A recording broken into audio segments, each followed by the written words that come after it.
आप चैन से सोते हैं क्योंकि वो हर पल आपके लिए जागते हैं।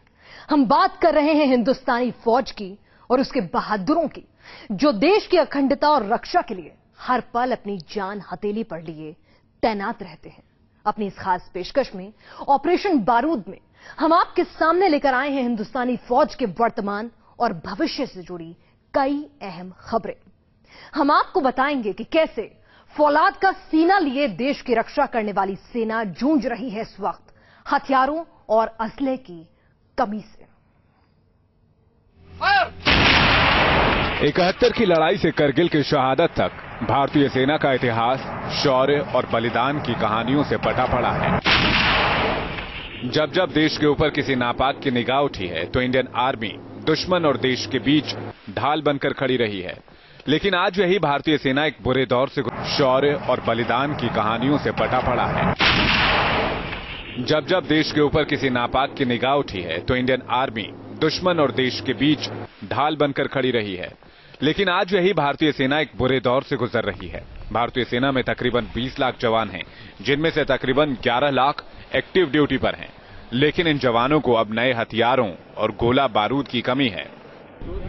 खबरों के मुताबिक भारतीय सेना के पास इतना भी गोला बारूद नहीं है कि वो किसी बड़े युद्ध में लगातार 20 दिन तक लड़ सके, जबकि नियमों के मुताबिक थल सेना के पास कम से कम 40 दिन तक लड़ने का रिजर्व होना चाहिए। पूर्व थल सेना प्रमुख बिक्रम सिंह के एक बयान के मुताबिक सेना के पास कम से कम 50% वॉर वेस्टेज रिजर्व और 3 साल तक जवानों की ट्रेनिंग के लिए युद्ध सामग्री होनी चाहिए।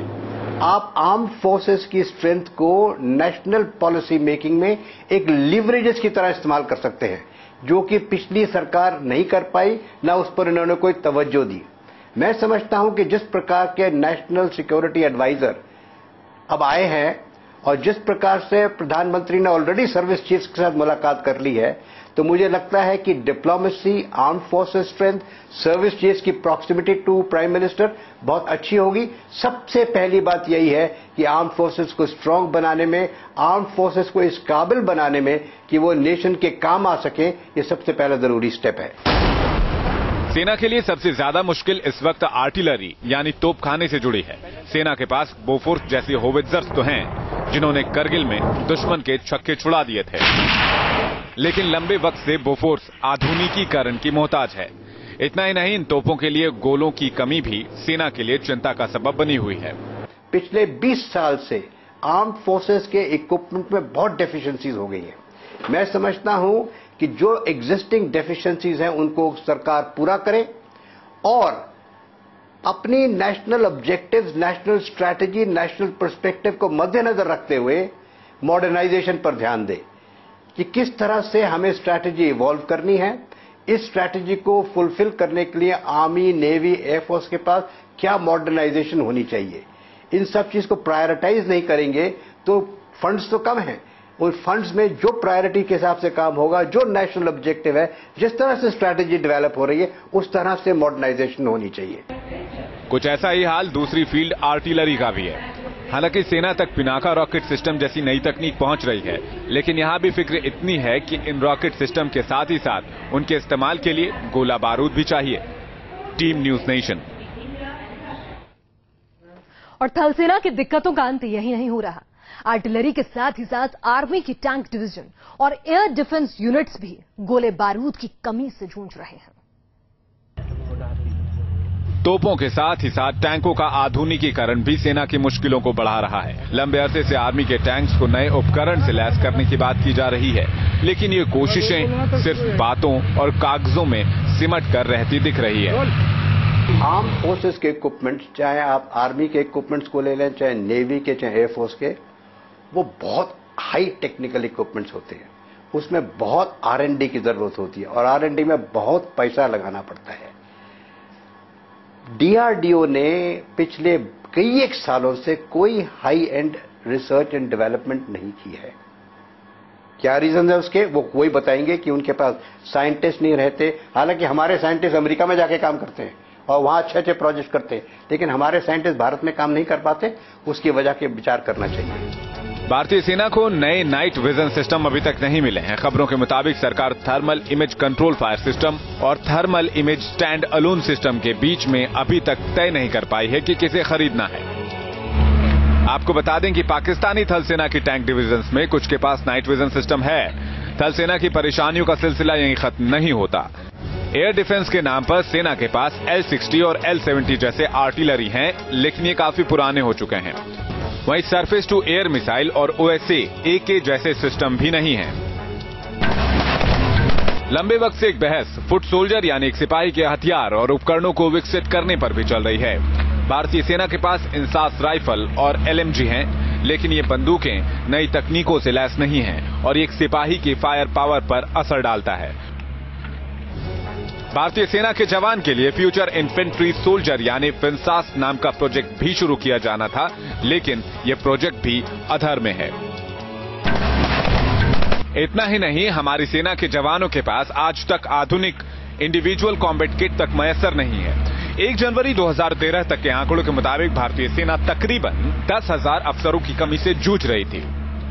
हमारी सेना का जज्बा, हौसला और बहादुरी किसी पहचान की मोहताज नहीं है, लेकिन इन बहादुर जवानों को दरकार है कुछ ऐसे फैसलों और एक ऐसी सरकार की जो भारतीय थल सेना की इन कमियों को दूर कर सके या पूरा कर सके। Team news nation. और हमारे साथ पेशकश ऑपरेशन बारूद में हमने बात कर ली थल सेना किस तरह से टैंकों में नाइट विजन डिवाइस, नई आधुनिक बंदूकों की कमी से जूझ रही है, तो ट्रेनिंग के लिए भी पर्याप्त इक्विपमेंट और सामान मौजूद है। और अब बात करते हैं हिंदुस्तान की समुद्री सीमा की रक्षा करने वाली नौसेना की कोस्ट गार्ड की। नौसेना ने पिछले कुछ वक्त के अंदर कई हादसों का सामना किया और वायुसेना की ही तरह नेवी को भी नए उपकरणों की दरकार है।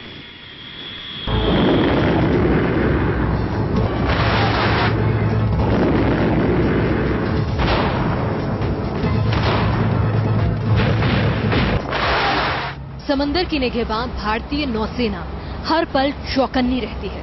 उछाल लेती लहरों पर हिंदुस्तान के ये वीर जवान हमेशा इस बात का ख्याल रखते हैं कि देश पर कोई नापाक निगाहें ना उठा ले। लेकिन नए जहाजों, पनडुब्बियों और उपकरणों की कमी से नेवी भी अछूती नहीं रही है। नेवी के लिए सबसे बड़ी दिक्कत का सबब बना हुआ है पनडुब्बी पेड़। 2013 तक भारतीय नौसेना के पास 15 पनडुब्बियां थीं, जिसमें से 10 किलो क्लास की थी। लेकिन INS सिंधुरक्षक और दूसरे हादसों के बाद ये संख्या घट गई है।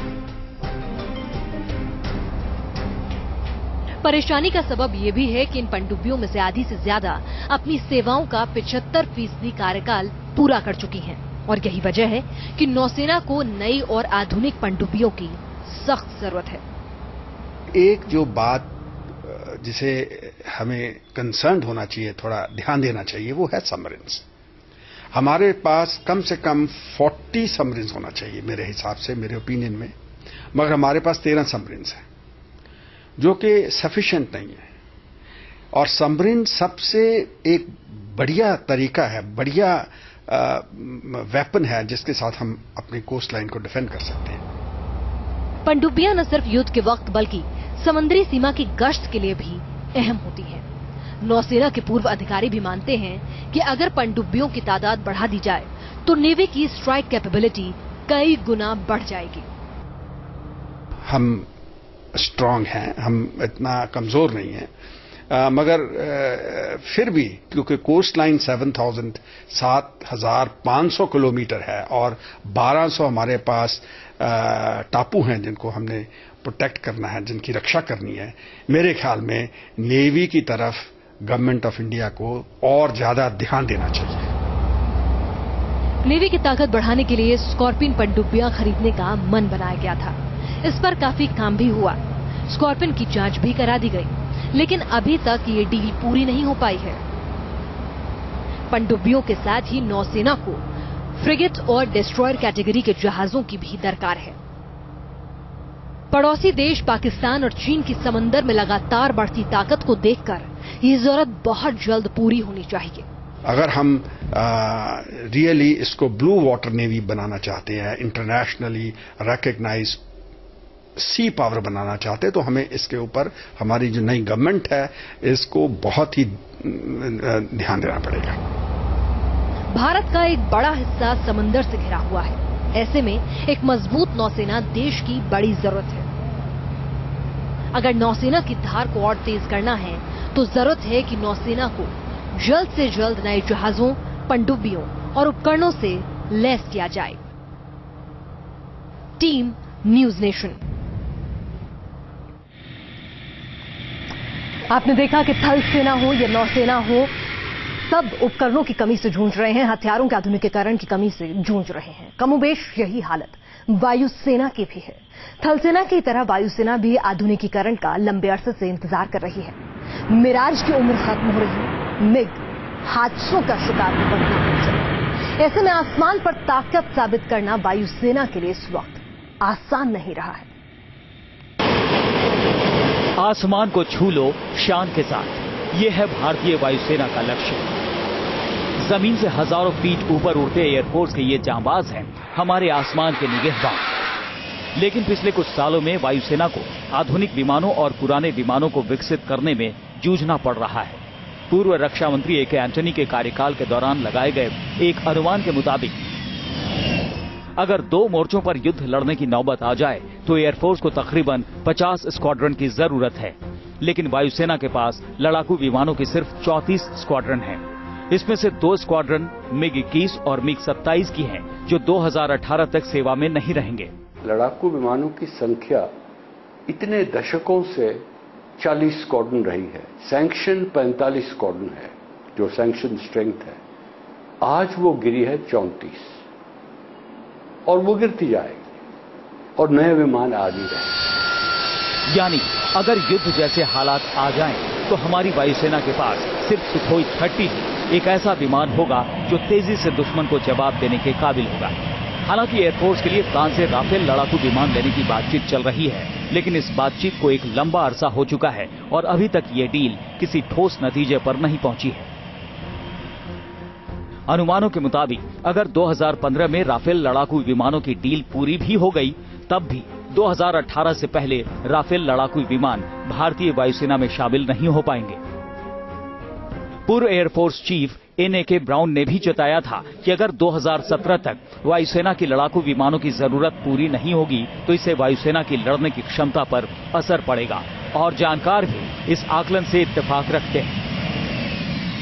MMRCA है रफाइल जेट, जो पिछले 10 साल से निर्णय की प्रणाली में है कि इसको निर्णय ले लीजिएगा। अब सारे काम हो गए हैं। पिछली सरकार ने उसको रख दिया, अभी नई सरकार इस पर एक तरीके निर्णय लेगी। 2-3 महीने में उसको निर्णय लेने की बहुत आवश्यकता है। अगर वो भी करें तब भी 2 साल के बाद वो शुरू आने लगेंगे और कम से कम 7 साल लगेंगे जब तक पूरे 126 विमान भारतीय वायुसेना के पास होंगे। इतना ही नहीं, भारत में विकसित लाइट कॉम्बैट एयरक्राफ्ट तेजस भी इस दशक के अंत तक ही पूरी तरह वायुसेना को अपनी सेवाएं दे पाएगा। दिक्कतें सिर्फ लड़ाकू विमानों तक सीमित नहीं है। वायुसेना के पास हेलीकॉप्टर्स की भी कमी है। अगस्ता वेस्टलैंड डील पर भ्रष्टाचार का ग्रहण पड़ने के बाद ये डील भी खटाई में पड़ गई है। हालांकि भारतीय वायुसेना को मैरीटाइम रिकॉन के लिए 12 P-81 विमान और C-130 जैसे ट्रांसपोर्ट विमान मिल गए हैं, लेकिन ये विमान वायुसेना की जरूरत को पूरा कर पाएंगे, इस पर सवाल है। ये एयरफोर्स के लिए नए विमानों की खरीद में देरी का ही नतीजा है कि मिग-21 के हादसों की तादाद बढ़ी। 1993 से 2002 के बीच 283 विमान हादसे हुए, जिसमें 100 से ज्यादा पायलट्स को जान से हाथ धोना पड़ा। इसी तरह मिग-29 भी सही स्पेयर पार्ट्स की कमियों से जूझ रहा है। पिछले कुछ सालों में वायुसेना की जरूरतों को लेकर लगातार आवाजें उठती रही हैं। वायुसेना के कुछ पूर्व प्रमुख भी इन बातों को सरकार के सामने रख चुके हैं। अब इंतजार है कि दिल्ली में बैठी सरकार इन सवालों के जवाब कब तक ढूंढती है। दिल्ली से अनीता चौधरी के साथ टीम न्यूज नेशन। आपको बताते हैं, भारतीय वायुसेना को 125 नए एयरक्राफ्ट देने की बात 1 दशक से भी ज्यादा अरसे से चल रही है और उसमें से अभी तक ये भी फाइनल नहीं हो सका है कि कौन से एयरक्राफ्ट जो है लाए जाएंगे। कभी F-16 की बात आई, F-18 की बात आई, फिर कहा गया कि नहीं हम तो फ्रेंच एयरक्राफ्ट की तरफ जाएंगे। तो तमाम सुझाव आते रहे और लगा कि शायद रफाल नडाल से जो है वो बातचीत जो है वो बन जाएगी और शायद हमें विमान मिलेंगे। लेकिन जिस तरह से मामला अटकता चला गया, तो फिलहाल स्थिति ये है कि अभी हिंदुस्तान के पास जो स्क्वाड्रन होनी चाहिए वो 50 होनी चाहिए, लेकिन सिर्फ 34 मौजूदा हैं। और 2018 तक आपको बता दें कि मिग की स्क्वाड्रन खत्म हो जाएंगी, मिराज की खत्म हो जाएंगी, तो आपके पास लड़ाई के लिए Su-30 विमान ही बचेंगे। और विश्व में जहां पर आपके विरोधी जो हैं, जो 5th जनरेशन एयरक्राफ्ट की ओर मूव कर रहे हैं, आपके पास तो भी 4th जनरेशन एयरक्राफ्ट है। और खुद अगर हम बात करें कि एक भी इंडिजीनियस एयरक्राफ्ट हम डेवलप नहीं कर पाए हैं। तेजस का इंजन कावेरी जो अभी भी इंपोर्टेड है, न कि हिंदुस्तानी है। तो सवाल यहां पर हमारी सैन्य क्षमता पर है, हथियारों की खरीद फरोख्त पर है।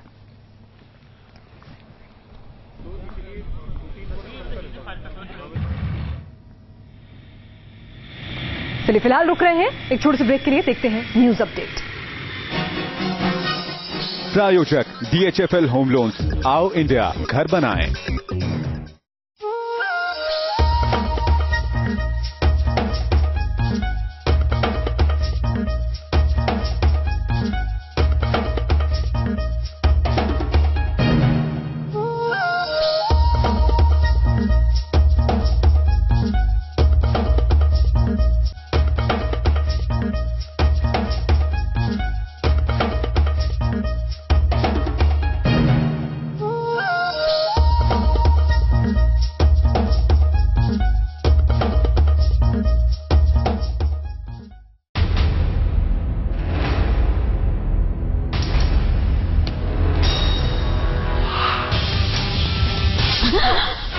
रेड लेबल प्रेजेंट्स एंटरटेनमेंट के लिए कुछ भी करेगा, पावर्ड बाय OLX.in, आज रात 9 बजे सिर्फ सोनी पर। We are always the best. Our performance is perfect. Winning millions of hearts all the way. Prayam. Touching life every day. Biryani, अंडा मसाला, अंडा। What can I do for you? Sunny मिलेगा। Sunny? Oh, you mean to sunny side up, huh? मिलेगा जी, जरूर मिलेगा।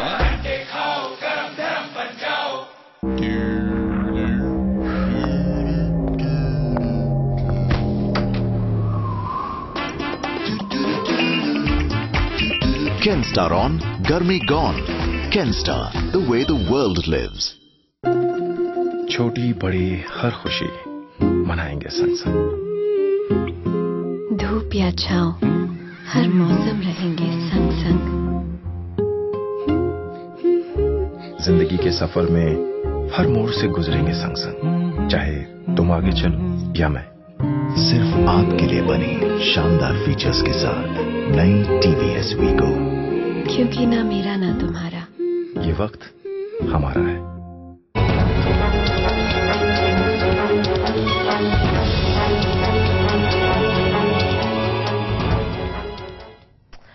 तो भारतीय सेना इस वक्त असले बारूद की कमी से जूझ रही है। नए हथियारों की जरूरत है, आधुनिक उपकरणों की जरूरत है। इस कमी के पीछे जानकार पिछली सरकार के रवैये को भी जिम्मेदार ठहरा रहे हैं।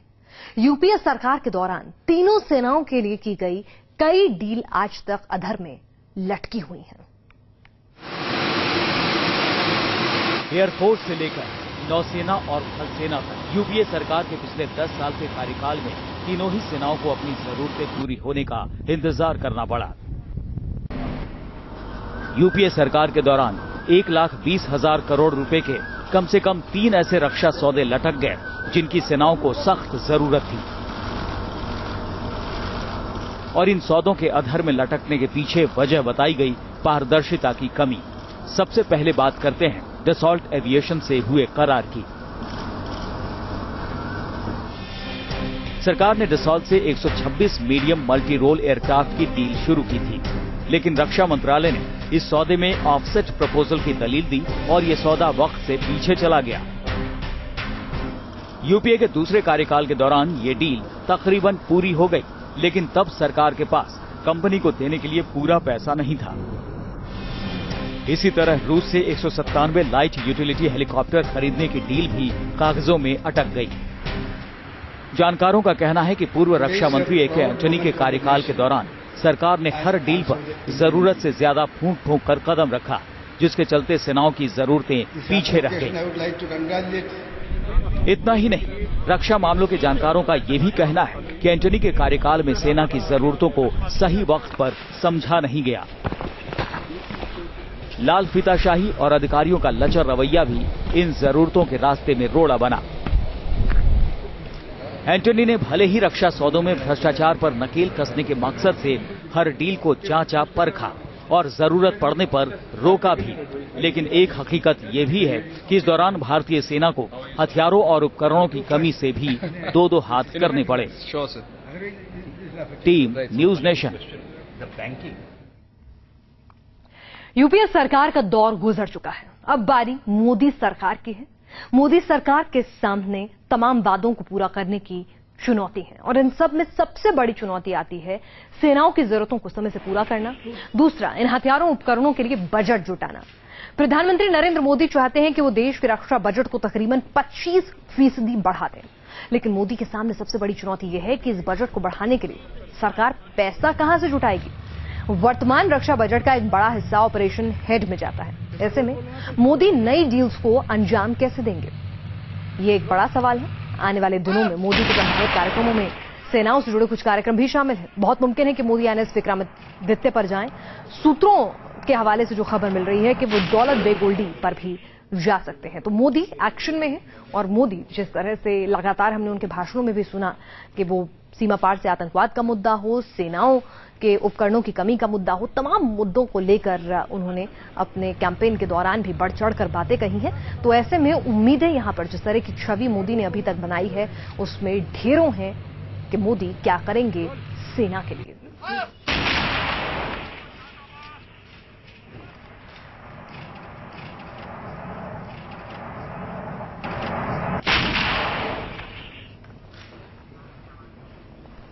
हथियारों की कमी से जूझ रही भारतीय सेनाओं पर हमारी ये खास पेशकश में इतना ही। आगे की खबरों के लिए चलिए मेरे सहयोगी अक्षय शुक्ला के पास।